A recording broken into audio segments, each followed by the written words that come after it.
ഊട്ടിയിലേക്കുള്ള E pass വളരെ സിമ്പിളായിട്ട് എടുക്കാം. ഈ വീഡിയോ കണ്ടാൽ മതി. ഊട്ടിയിലേക്ക് വരണമെങ്കിൽ ഇ പാസ് നിർബന്ധമായിട്ടും എടുക്കണം. അത് ചെക്ക് പോസ്റ്റിൽ, നാടുകാണി ചെക്ക് പോസ്റ്റിലാണ് അത് പരിശോധിക്കുന്നത്. നമ്മുടെ മലപ്പുറം ഭാഗത്തു നിന്ന് വരുന്ന ആളുകൾ, നിലമ്പൂർ ഭാഗത്തുനിന്നൊക്കെ വരുന്ന ആളുകൾ നാടുകാണി ചെക്ക് പോസ്റ്റിലാണ് പരിശോധിക്കുന്നത്. അതുപോലെ തന്നെ വയനാട് ഭാഗത്ത് ചെക്ക് പോസ്റ്റ്, അതുപോലെ മേട്ടുപ്പാളയം ഭാഗത്തുള്ള ചെക്ക് പോസ്റ്റ്, മസനഗുഡി ഭാഗത്തുള്ള ചെക്ക് പോസ്റ്റിലേക്കാണ് ഇത് പരിശോധിക്കുന്നത്. വേറെ ഊട്ടിൻ്റെ ഉൾഭാഗത്ത് എവിടെയും പരിശോധിക്കുന്നൊന്നുമില്ല. അപ്പോൾ തീർച്ചയായിട്ടും ഇ പാസ് എടുക്കണം. അപ്പോൾ ഈ വീഡിയോ മുഴുവൻ കണ്ട് ഇ പാസ് എടുത്ത് ഊട്ടിലേക്ക് പോകും. നമ്മൾ ഗൂഗിളിൽ TN ഇ പാസ് നടിക്കുക. അതിനുശേഷം അതിൽ വരുന്ന ലിങ്കിൽ ക്ലിക്ക് ചെയ്ത് കഴിഞ്ഞാൽ നമുക്കൊരു വിൻഡോ ഓപ്പൺ ചെയ്യും. അതിൽ ഔട്ട്സൈഡ് ഇന്ത്യ, ഇൻസൈഡ് ഇന്ത്യ എന്ന് കൊടുത്തിട്ടുണ്ടാവും. നമ്മൾ ഇൻസൈഡ് ഇന്ത്യ സെലക്ട് ചെയ്ത് കഴിഞ്ഞാൽ നമ്മൾ ഈ വിൻഡോയിലെത്തും. ഇവിടെ നമ്മുടെ മൊബൈൽ നമ്പർ, അതുപോലെ തന്നെ ഒരു നമ്പർ, ക്യാപ്ചർ നമ്പർ കൊടുത്തിട്ടുണ്ടായാൽ ആ നമ്പറും ടൈപ്പ് ചെയ്ത് ഗെറ്റ് OTP കൊടുത്തു കഴിഞ്ഞാൽ നമ്മുടെ ഫോണിലേക്ക് ഒരു OTP വരും. ആ OTP ഇവിടെ എൻ്റർ ചെയ്ത് കൊടുക്കുക.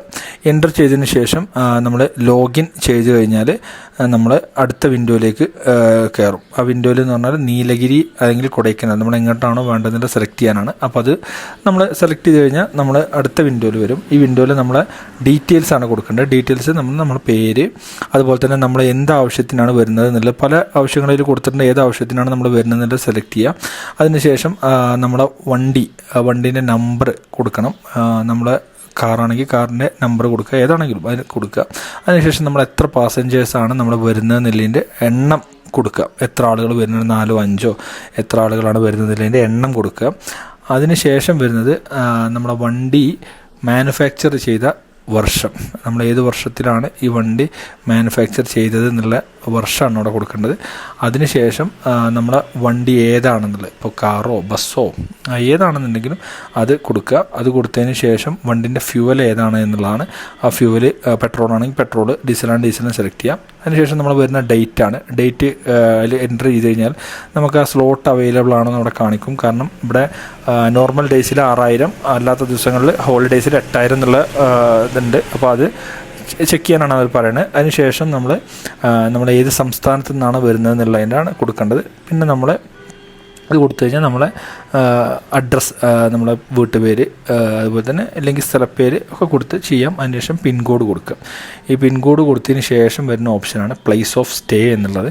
ഈ പ്ലേസ് ഓഫ് സ്റ്റേ കൊടുക്കുമ്പോൾ അതിൽ 2 ഓപ്ഷൻ കാണിക്കും. ഒന്ന് നമ്മളെ ഓൺ ഹൗസ്, റിലേറ്റീവിൻ്റെ ഫ്രണ്ട് ഹൗസൊക്കെ ആണെന്നുള്ളത്. രണ്ടാമത്തത് നമ്മുടെ ഹോട്ടൽ, സർവീസ് അപ്പാർട്ട്മെൻറ്റ്സ്, റെൻറ്റഡ്, അങ്ങനത്തെ ഏതെങ്കിലും ആണോ എന്നുള്ളത്. അപ്പോൾ അങ്ങനെയാണെന്നുണ്ടെങ്കിൽ നമ്മൾ ആ ഹോട്ടലിൻ്റെ ഡീറ്റെയിൽ കൊടുക്കണം. അപ്പോൾ നമ്മൾ അതിൽ ക്ലിക്ക് ചെയ്ത് കഴിഞ്ഞാൽ കുറച്ച് ഹോട്ടലിൻ്റെ പേര് വരും. അത് നമ്മളതിലാണെങ്കിൽ അത് കൊടുക്കാം, ഇല്ലെങ്കിൽ അതേഴ്സ് കൊടുക്കാം. അതിനുശേഷം ഏത് സ്ഥലത്തുള്ള ഹോട്ടലാണ് നമ്മൾ ബുക്ക് ചെയ്തിട്ടുള്ളത് വെച്ചാൽ ആ സ്ഥലപ്പേര്, അതിനുശേഷം അതിൻ്റെ അഡ്രസ്സ്, അതിൻ്റെ ഏത് സ്ഥലമാണെങ്കിലും അതിൻ്റെ അഡ്രസ്സ്, അതിനുശേഷം നമ്മൾ ബുക്ക് ചെയ്ത അഡ്വാൻസ് ബുക്ക് ചെയ്തതിൻ്റെ ഒരു ബിൽ കോപ്പി അതിൽ വെക്കണം. അതിൻ്റെ റെസിപ്റ്റും കൂടി അതിൽ ക്ലിക്ക് ചെയ്ത് കൊടുക്കണം. ഇനി ഇതൊക്കെ വേണ്ട എന്നുണ്ടെങ്കിൽ ഈ എന്താണെന്ന് വെച്ചാൽ നമ്മൾ അവിടെ മേലെ കൊടുക്കുന്ന സമയത്ത് നമ്മൾ ഹോട്ടൽ ബുക്ക് ചെയ്യാതെ, വൺ ഡേ ട്രിപ്പോ അങ്ങനെയൊക്കെയാണ് വരുന്നുണ്ടെങ്കിൽ ബുക്ക് ചെയ്യാത്തതിന് പകരം നമുക്ക് എന്ത് ചെയ്യാം, റിലേറ്റീവ് അല്ലെങ്കിൽ നമ്മൾ ആരുടെങ്കിലും വീടോ കാര്യങ്ങളൊക്കെ ഉണ്ടെങ്കിൽ അത് കൊടുക്കാം. ആ ഓപ്ഷൻ കൊടുക്കാം.